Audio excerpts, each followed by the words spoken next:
আমি চেয়েছিলাম একটি প্রেমের জন্য, একটি মেয়েকে পটাবার জন্য আমি বিতর্ক করেছিলাম।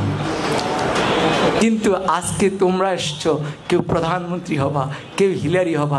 কি ভয়ঙ্কর মিথ্যা কথা! কারণ আমি একটি মেয়েকে শুধু পটাতে চেয়েছিলাম। কি দিয়ে?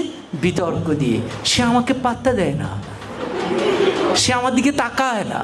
আমি তখন অষ্টম শ্রেণীতে পড়ি, শুধু তার দিকে একবার তাকাবো, কি সেই কৌশল, কিন্তু সে তাকায় না। পরে ভাবলাম বিতর্ককে আশ্রয় করি, সেখানে যদি দাঁড়ায় তাহলে মেয়েটি মনে হয় আমার দিকে তাকিয়েই থাকবে।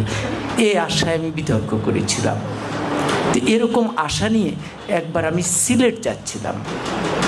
তখন আমি আর অষ্টম শ্রেণীর বালক নই, এয়ারপোর্ট স্টেশন থেকে উঠেছি। তো যাওয়ার সময় ট্রেন, সকালে সিলেটের ট্রেন, আমি উঠলাম। উঠে আমার সিটে গেলাম, দেখি আমার একটি সিট, সামনে আরেকটি সিট, মানে ডাবল ডাবল না। পরে কেউ আসে না, পরে একটি মেয়ে আসলো এবং মেয়েটি সামনে বসার পর আমি একটু সতেজ হয়ে গেলাম। পুরুষের মন তো। পরে মেয়েটি দেখলাম সাদা গ্রাউন্ড পরা, আমি বুঝলাম সে সিলেট মেডিকেল। তাহলে ভাবলাম যাক, মান সম্পন্নই হয়েছে। এরপরে ট্রেন এগিয়ে যাচ্ছে, আমার মনে কত কিছু আসে, কত ভাবনা আসে, কিন্তু আমি তো কথা বলতে পারতেছি না, খুব আনইজি বোধ করছি। কি করব? ট্রেন যায় ভিড়ল আখাউড়া স্টেশনে। আখাউড়া তো নাম শুনেছ না? কালকে একটা ট্রেন অ্যাক্সিডেন্ট হলো না, দেখেছো না? দেখেছো? কে কে দেখেছো কালকে ট্রেন অ্যাক্সিডেন্ট হয়েছে? আর কে কে দেখোনি? আরো জোরে হাত তোলো। তাহাদের চিনিয়া রাখো, তাহারা এই দেশের বেদনার সাথে সংশ্লিষ্ট থাকে না। ফেসবুকে দেখো, অন্তত দেখা তো উচিত ছিল, কিন্তু দিনের শেষে দেশকে 1 মিনিট সময় দেওয়া উচিত। তো পরে আমি আখাউড়া স্টেশনে গেলাম। যাওয়ার পর হঠাৎ আমি তো মেয়েটার দিকে তাকানোর চেষ্টাই করি, কিন্তু মেয়েটা করে কিনা আমি ঠিক বুঝি না। তো হঠাৎ করে একজন আসলেন, এসে বললেন, ভাই লাগবে?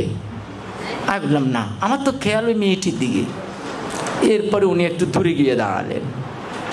এবার আরেকজন আসলেন, উনি এসে বললেন লাগবে? আমি বললাম না। এবার উনিও গিয়ে দাঁড়ালেন, কেউ যাচ্ছেন না।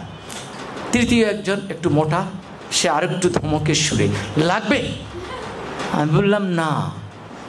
এরপরে চতুর্থ জন আসলেন, উনি এসে বললেন, ভাই লাগবে তো? আমি বললাম না না।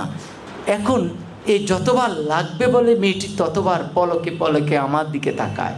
এখন আমি ঠিক বুঝতেছি না কি লাগবে, কি বলে।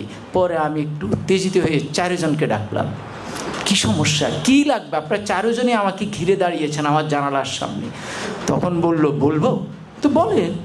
বললো, ভাই আমরা হিরোইন বিক্রি করি, আপনাকে দেখে মনে হয় দারুণভাবে আপনি হিরোইন ছিলেন।